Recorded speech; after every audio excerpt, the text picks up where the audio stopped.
오늘은 은혜는 이미 시작되었습니다 라는 제목을 가지고 이 새벽에 함께 말씀의 은혜를 나누려고 그래요.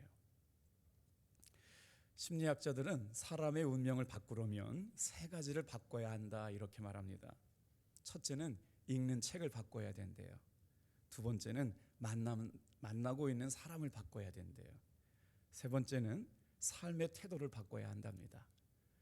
그렇다면 예수님을 믿고 살아가는 우리들은 무엇을 바꿔야 할까요?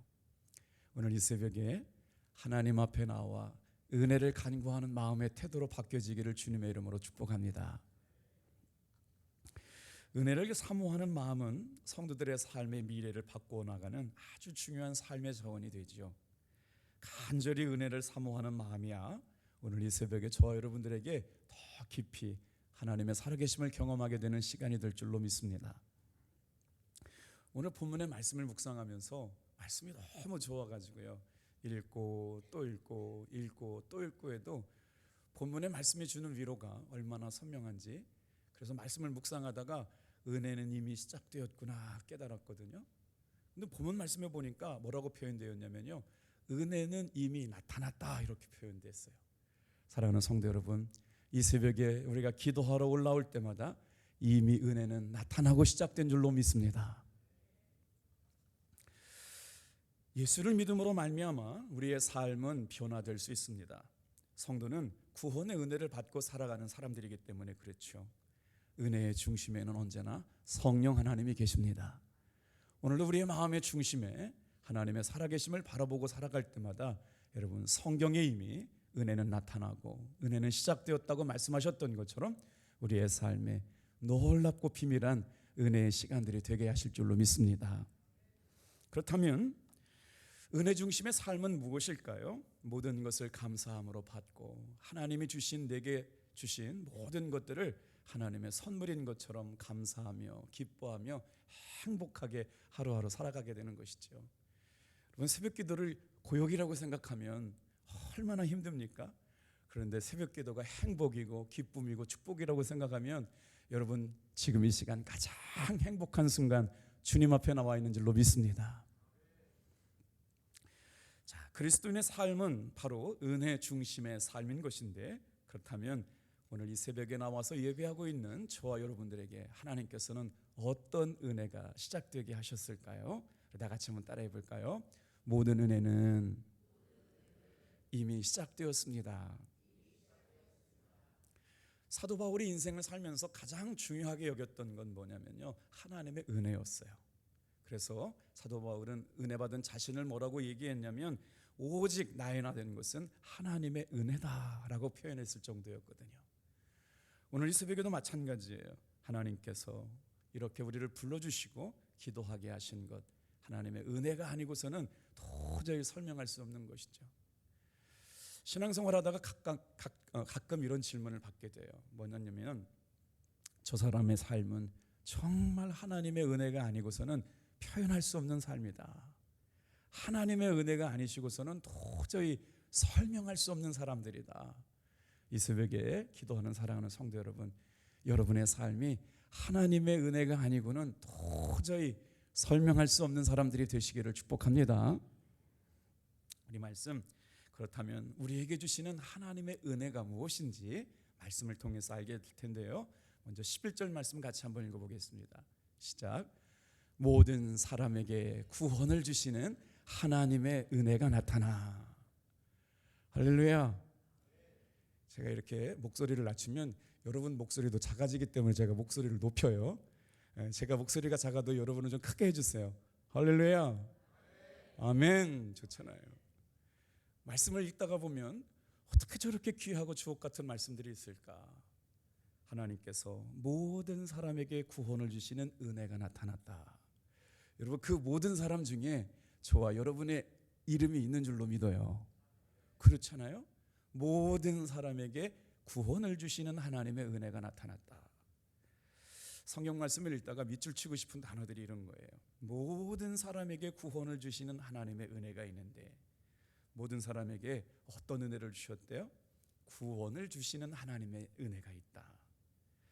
자, 그러면 구원의 은혜를 받은 우리의 삶은 어떻게 되었어요? 하나님의 자녀로 부름을 받았고요. 하나님의 자녀답게 살아갈 수 있는 은혜를 주신 줄로 믿습니다.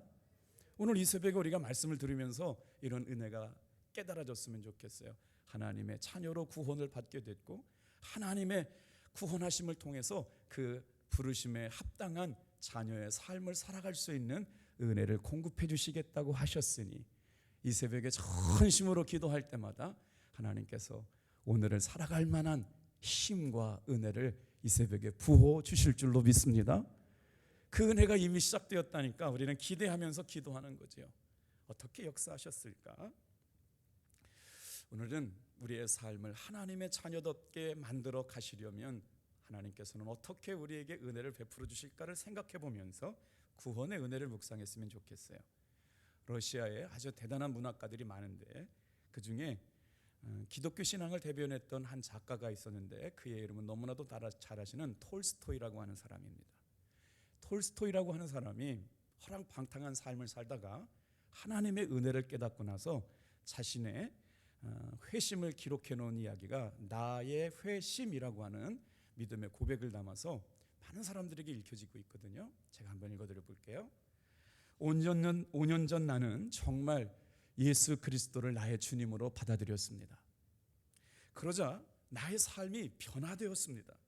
이전에 욕망하던 것을 욕망하지 않게 되었고 오히려 이전에 구하지 않았던 것들을 갈구하게 되었습니다. 이전에 좋게 보였던 것들이 좋게 보이지 않게 되었고 대수롭지 않게 여겼던 것들을 이제 중요한 것으로 보게 되었습니다.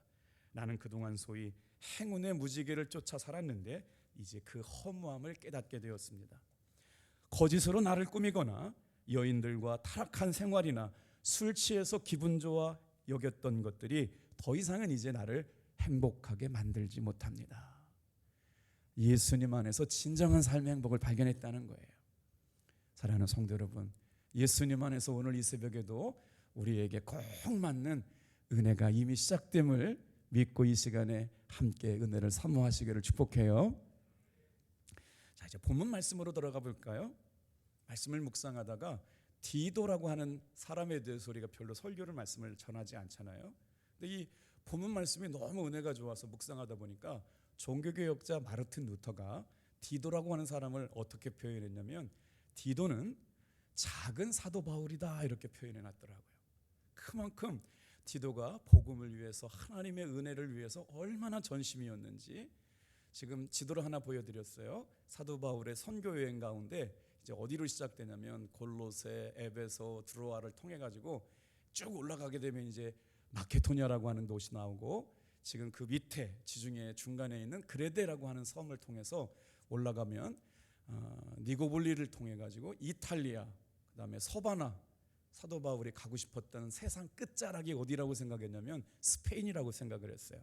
그러니까 지금 그레데를 지나고 나서 이렇게 장화처럼 생긴 거 있잖아요. 그것이 바로 이탈리아고 앞에 나와 있는 게 축구공인데 이탈리아를 지나고 서바나에 가게 되면 그게 세상 끝인 줄 알았어요. 그때 당시에. 그래서 사도 바울은 지금 그레데에서 누구를 만나느냐면 디도라고 하는 사람에게 함께 복음을 전하게 되는데 지중해에 있는 그레데 섬은 소아시아와 유럽을 연결하는 선교의 전략적 요충지였어요. 그래서 정말 사도 바울과 디도는 그레데 섬에서 복음을 전하고 교회를 개척하게 되었거든요. 그런데 이게 놀라운 일이 일어납니다. 사랑하는 성도 여러분, 한 사람이 깨어서 복음을 전하면 반드시 만날 만한 사람을 보내주시고 도울 사람을 붙여주실 줄로 믿습니다. 그래서 그레데에서 예수를 믿는 사람들이 막 생겨나기 시작한 거예요. 어쩔 수 없이 사도 바울은 디도를 그레데 섬에 남겨놓고 선교여행을 떠나게 되는 거죠. 그런데 보니까 그레데 섬에 이미 살고 있던 사람들은 미신을 섬기고 이단을 따라가고 방탕한 삶이 있어서 도저히 복음을 받아들일 만한 준비가 되지 않아서 목회하고 있는 디도가 아주 어려움을 겪게 되었을 때 디도에게 전도했던 사도 바울이 여러분 방편을 제공해 주는데 그 말씀이 너무나 은혜로워요.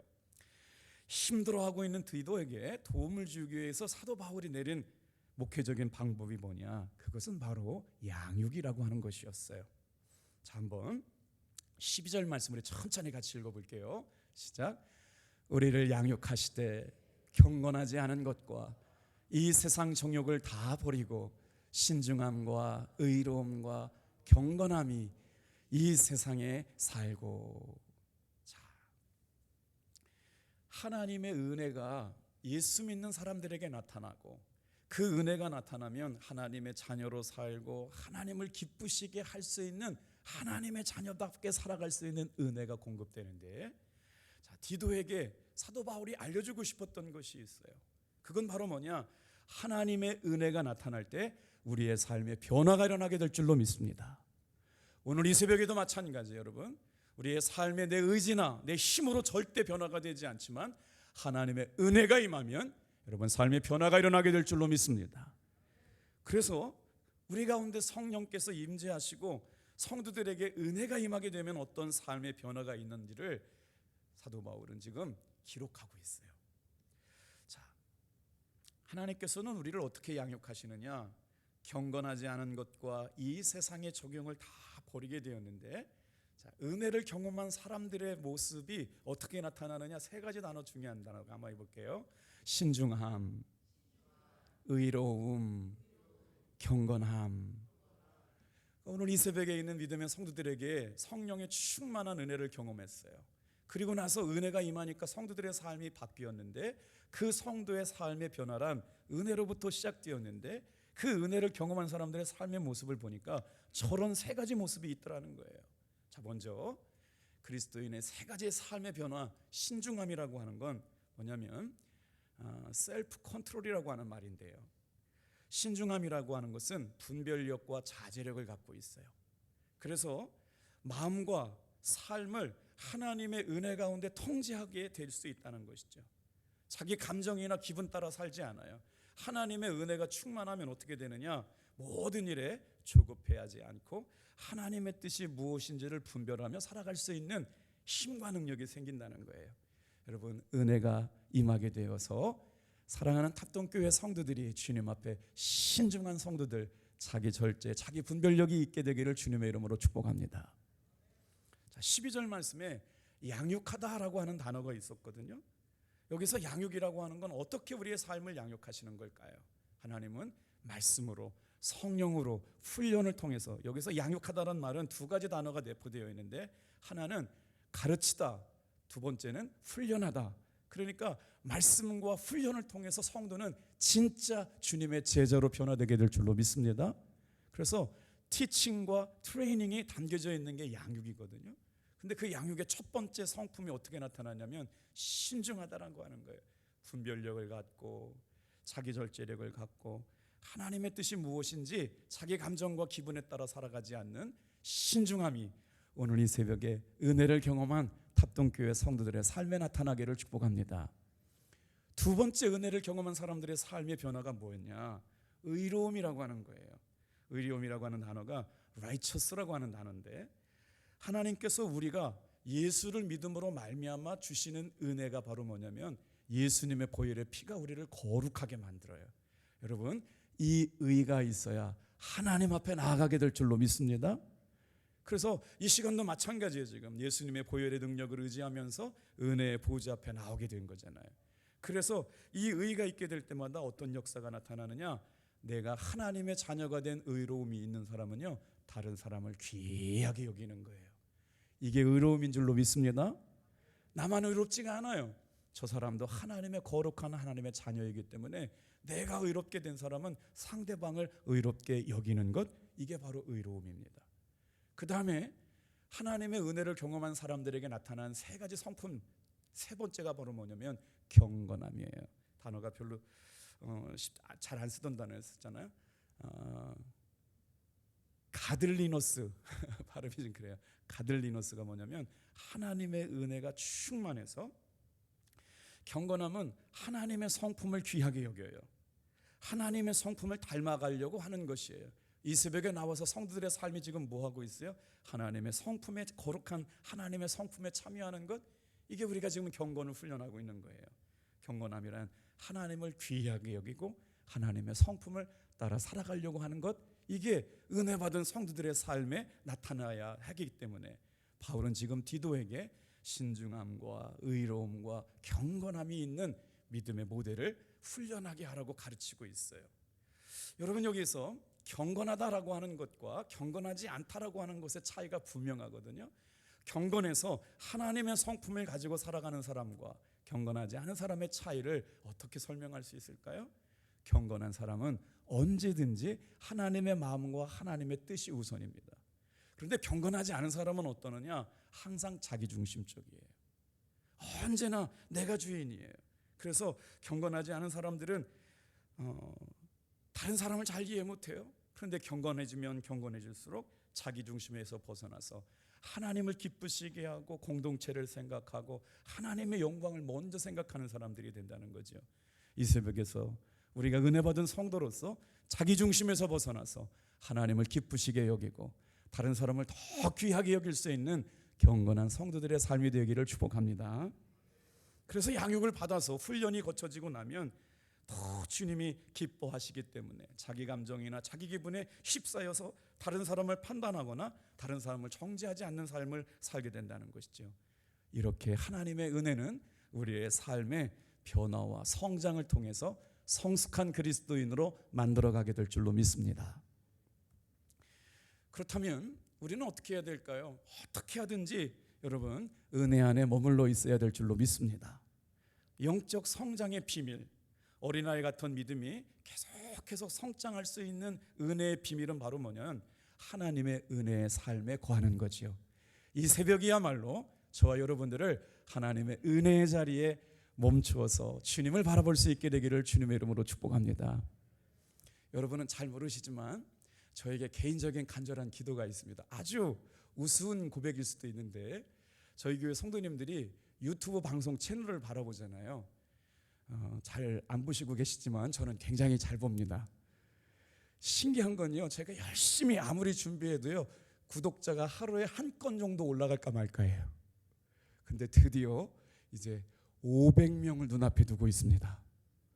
혹시나 탑동교회 유튜브 구독자를 안 하신 분은요 오늘 꼭 해주시길 바라요. 전혀 동의하지 않는 눈치인데 4명 남았어요. 4명. 하나님께서 우리에게 주시는 은혜는 다양하지만 하나님께서 우리에게 은혜가 임하면 어떻게 된대요?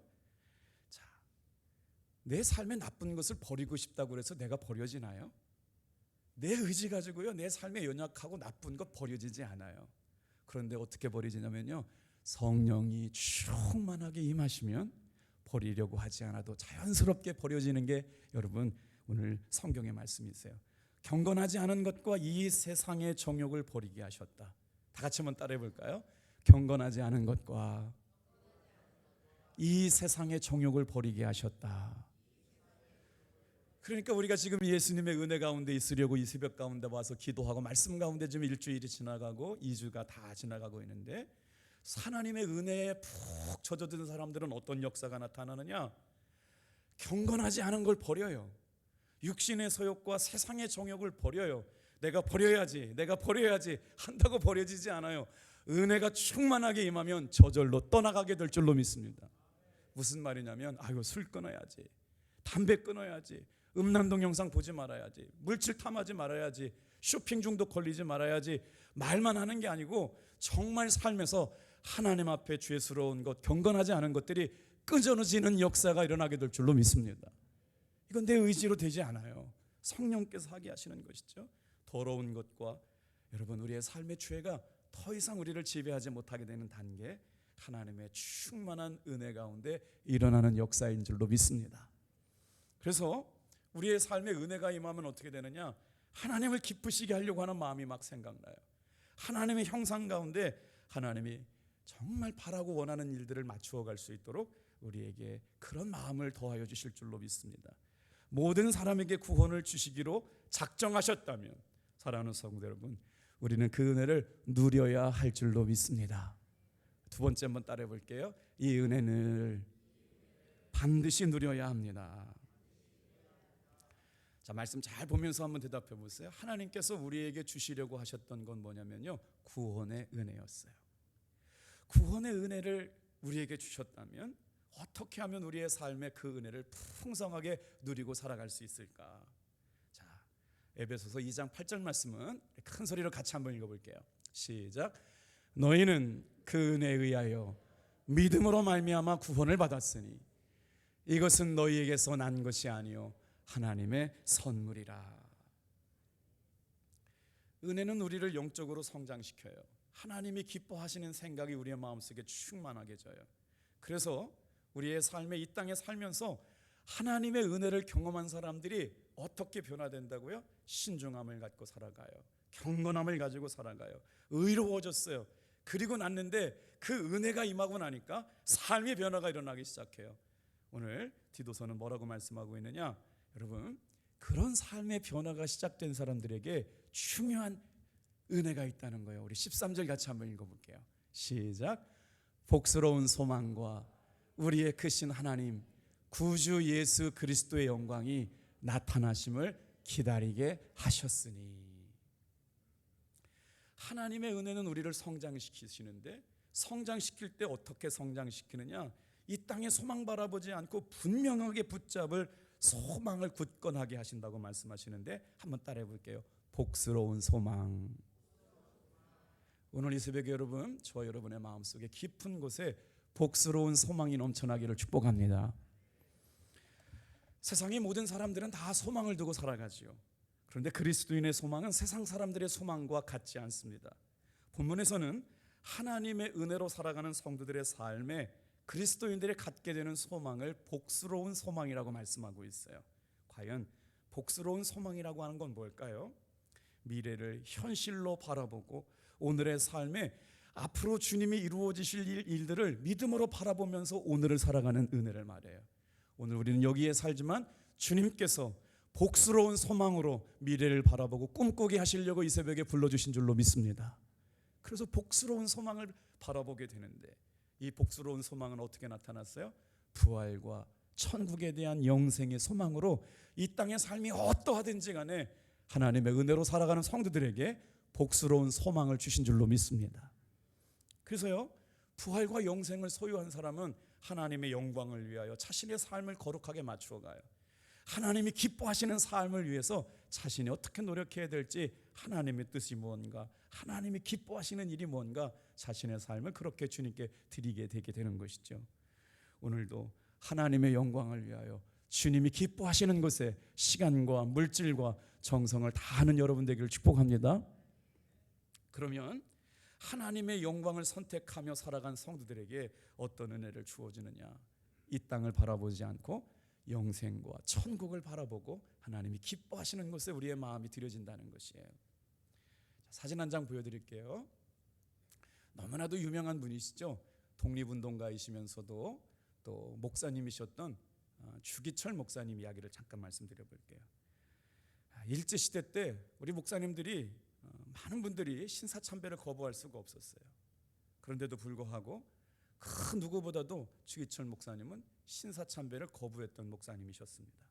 그래서 일본 경찰에게 끌려가 가지고요, 모진 고난과 고문을 받으시면서 온몸이 피투성이가 되고 아주 그냥 만신창이가 돼 가지고 풀려나고 하면 가장 먼저 찾아간 곳이 어디였냐면 교회였대요. 교회. 당신이 목회했던 교회. 오직 하나님의 은혜를, 주님의 부르심과 은사 주심에 후회하심이 없었기 때문에 그 은혜로 살아가기 위해서 정말 우리 한국 교회사에서 정말 소개할 수 없을 만큼 귀한 목사님의 삶의 좌표가 되었던 목사님이신데, 결국 목사님은 복음을 전하고 교회를 지키다가 순교를 하게 되셨잖아요. 근데 한국 순교자가 누구냐 그러면 주기철 목사님을 빼놓고 이야기할 수가 없는데, 그분의 아드님이 계셨어요. 그 아드님이 아버지의 신앙과 삶을 간증했는데, 그 주기철 목사님의 아들의 이름이 주광조 장로님이신데, 자신의 아버지 목사님을 이렇게 회고했다고 그래요. 우리 아버지는 그렇게 초인적인 인물도 아니다. 그렇게 강한 분도 아니었다. 그렇게 마음 약하셨고 정이 많으셨던 분이 어떻게 순교의 삶을 살아갈 수 있었을까? 그것은 우리 어머니의 기도였으며 성도들의 기도였고 하나님 아버지께서 주셨던 복스러운 소망이 있었기 때문이다. 주기철 목사님의 소망은 어디였어요? 천국에 대한 소망이요, 영생에 대한 소망이요, 하나님의 나라에 대한 소망이 있었기 때문에 여러분 복스러운 소망으로 고문과 박해가 자신의 삶에 아주 죽음처럼 드리워졌지만 그럼에도 불구하고 이기고 살아갈 수 있었다는 거예요. 이 아침에 기도하는 사랑하는 성도 여러분, 우리 한번 크게 따라해 볼까요? 복스러운 소망. 천국 갈 때까지 이거 붙잡고 이기시기를 축복합니다. 하나님께서 주시는 복스러운 소망이 있는 성도들은 삶의 고난을 이겨요. 굳건한 믿음으로 뭘 받아요? 나를 통해서 하나님의 영광이 나타나요. 오늘 이 새벽에도 여러분, 우리가 복스러운 소망을 묵상할 때마다 우리의 삶을 통해서, 탑동교회 성도들을 통해서 하나님의 영광이 나타나게 되기를 축복합니다. 힘들고 어려운 상황 가운데서도 복스러운 소망을 품고 살아가는 은혜가 우리 성도들에게 나타나게 되는데, 복스러운 소망을 붙들고 살아가는 성도들에게 어떤 은혜가 있느냐? 한번 이제 마지막으로 한 번만 더 따라해 볼게요. 하나님의 은혜는 우리를 자라게 합니다. 하나님의 은혜를 경험한 사람들의 신앙이 자란다. 그래서 은혜가 자란다는 말이 이게 쉽게 이해가 되지 않잖아요. 은혜가 어떻게 자라지? 오늘 본문은 놀랍게도 14절 말씀에 의롭고 신중하고 거룩하고 하나님을 기쁘시게 하는 사람들이 여러분 은혜가 자란다는 거예요. 14절 같이 한번 읽어볼게요. 시작. 그가 우리를 대신하여 자신을 주심은 모든 불법에서 우리를 속량하시고 우리를 깨끗하게 하사 선한 일을 열심히 하는 자기 백성이 되게 하려 하심이니라. 하나님의 은혜로 삶의 변화가 시작됐어요. 그리고 나서 하나님 앞에 순종하며 살고 받은 은혜를 통해서 하나님이 기뻐하시는 삶, 하나님이 원하시는 삶에 순종하게 되는데 어떻게 됐냐면요, 은혜를 받은 성도는요 하나님이 기뻐하시는 선한 일을 하며 인생을 살아가게 될 줄로 믿습니다. 이게 은혜 받은 성도의 삶에 나타나는 모습이라는 거예요. 그가 우리를 대신하여 자신을 주심은 모든 불법에서 우리를 속량하시고 우리를 깨끗하게 하사 선한 일을 열심히 하는 자기 백성이 되게 하려 하심이라. 은혜 받은 성도란 하나님이 우리의 모든 죄를 깨끗게 하시고 불법이 다 사라져 버렸어요. 우리를 깨끗하게 하신 것은 하나님이 선한 일을 하게 하심으로 말미암아 하나님의 백성답게 살아갈 수 있는 은혜를 주시려고 저와 여러분에게 이미 은혜를 주신 줄로 믿습니다. 오늘 하루도 하나님이 기뻐하시는 일, 주님께서 맡겨주신 일 무엇인지 분별하고 아주 신중함을 가지고 의롭게 하나님 앞에 경건한 삶으로 승리하는 귀한 믿음의 성도들의 삶이 되기를 축복합니다. 기도하겠습니다.